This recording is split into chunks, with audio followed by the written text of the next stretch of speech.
Затрудни ли те предварителния изпит в София и успя ли да обясниш какво е генен дрейф? Ако не, чуй това видео.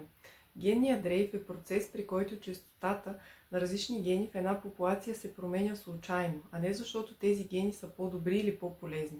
Представи си, че имаш торба с топчета в два цвята – червени и сини.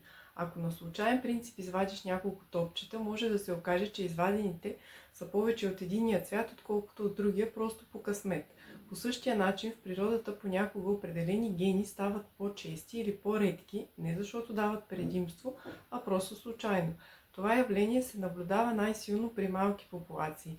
Например, ако малка група животни се отдели от по-голямата популация, гените, които те носят, може да не представят добре цялостното разнообразие на първоначалната популация.